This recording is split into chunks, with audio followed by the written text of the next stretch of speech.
Did I hear a squeak? Yo boys, this is Mike and welcome to how pro players win their mid lane. So a lot of people came to me through Discord to tell them how to get better in the mid lane and how to win it. So I decided to make this guide for you guys. So if you are between like 1k up to even 5k, this guide will help you out. So before we start, I want to remind you guys that you will always find me in Discord for any questions. Also don't forget to subscribe and like the video if you like it. With that being said, let's get started. So now I will mention in order what to do in the mid lane so you can get better. Number 1, blocking the creep wave. Now this might sound silly, but you need to learn how to block the creep wave properly so you can have the high ground advantage, and that can help you to win your lane so easily because you don't need to deal with the mischance that will happen from hitting the enemy from the low ground. Number 2, heroes matchup. And what I mean here is whether the hero that you are playing is a melee hero like Alchemist or range hero like Invoker for example, is the matchup is good or not. Like playing TA against Viper, which is bad matchup for TA. So you need to know if you should win the mid lane and play aggressive or play passive and get as much as you can get from the mid lane because the matchup isn't good for you. So drafting wise is very important to win your mid lane. Number 3, hero stats. Now this is very important, which is the stats of your hero and also the enemy's heroes, and that can lead you to so many good answers, like playing Storm Spirit against Clinks.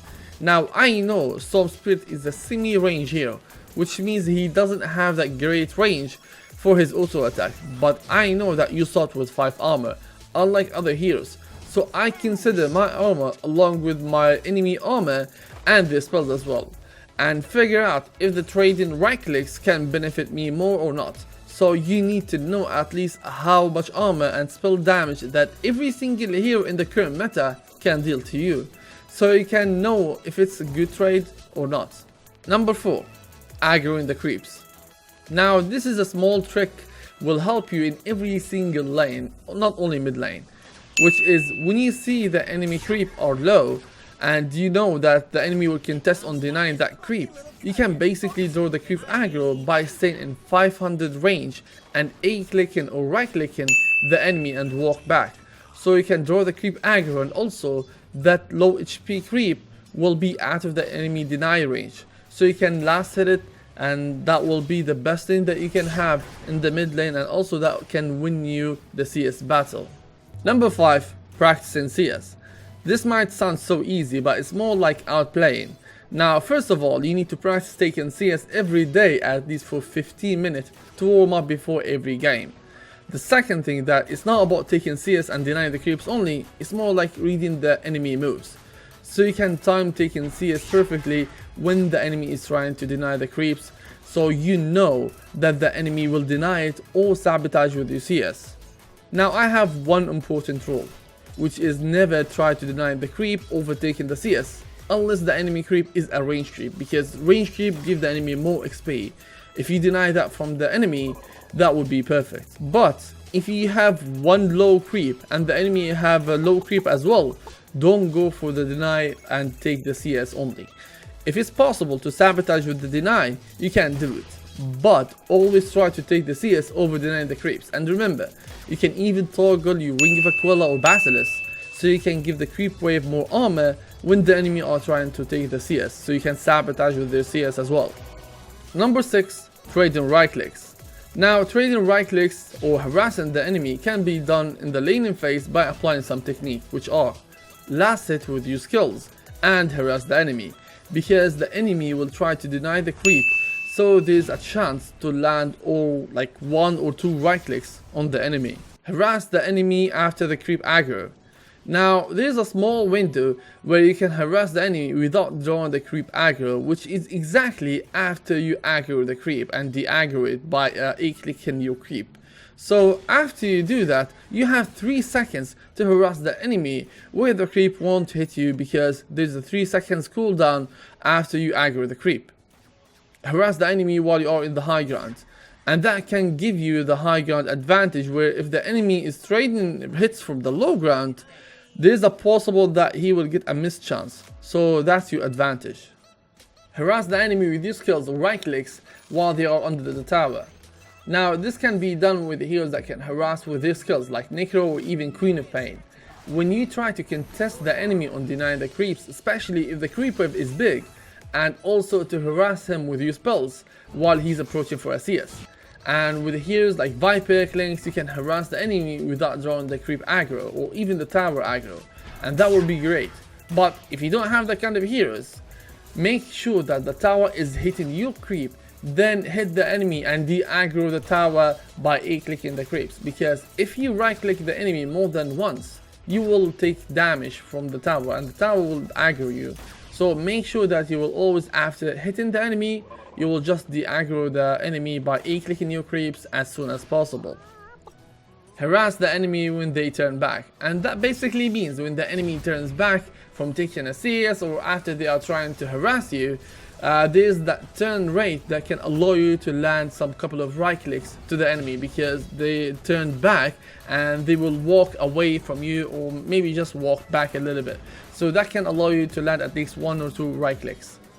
Now this is the best way to harass the enemy, so it will take you a while to get used to it, and eventually you will master it.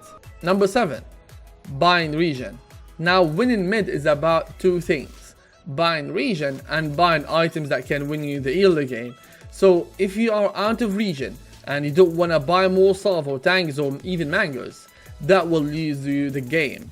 All pro players like Sume or Thompson, you will see them always bind region the whole time for the first 10 minutes or even more, because they don't want to they want to contest the enemy on taking CS and deny the creeps. They want the same levels. They don't want the enemy to be above them in levels, because they were cheap with not buying region and they want to save that money to buy that bottle. So that's kind of stupid decision for you to make. So make sure that you have enough region, and if you don't have enough region, just buy a salve, buy a flask, buy a mango if you don't have mana, and make sure to buy early game items, like for example magic wand and also 2 Node of Talisman if you are playing an intelligent hero, so that can add even on the damage that you have to harass the enemy, because having 2 Node of Talisman, that means you want to harass the enemy in the early game. Number 8, pushing the lane. Now to punish the enemy when they die is to push the lane so your creep can die from his tower before he even spawns, and also to deal some damage to the tower, and that would be a huge advantage for you. And if you are playing a hero that usually buys a bottle like Storm Spirit, make sure to push the lane as well whenever the rune is about to respawn. So the enemy have to decide between like taking a CS and XP or just take the rune, and in both scenarios you will be winning. Number 9, zoning the enemy from the creeps. Now this kind of stuff can be decided by a few things, like the matchup, if your hero is good in the early levels or not, like Clinks versus Ember.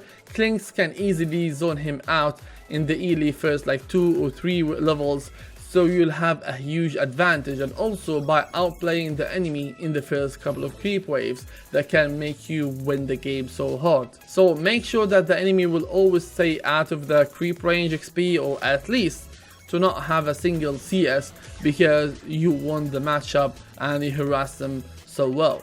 Number 10, never play defensive. Now the last tip that I'm about to give you will cause you some game loss, because you have to do it anyway. Being aggressive will allow you to learn how to play and why you lost, because you only learn from losing, not winning. And that's why you need to highlight the games that you played and see what went wrong in the lane, because mid lane is not for passive players. It's more like for players that can create chance to get solo kills or to zone the enemy out from the lane and crush them in the mid lane. And you won't be able to do that if you play passive. That's why you see some pro players dying like baboons when they are ever trying to test some of their limits on the hero, so they can know what is their limit on that hero, so they can be aggressive and understand or know how to be aggressive on the enemy. So remember guys, winning mid lane is about the first 3 couple of creep waves. If you miss CS and get harassed, you will simply lose the lane, so pay attention to that in the future. That's everything you need to know about how to win mid.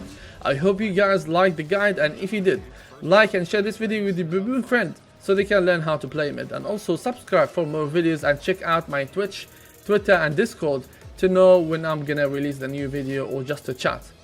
This is Merrick, peace.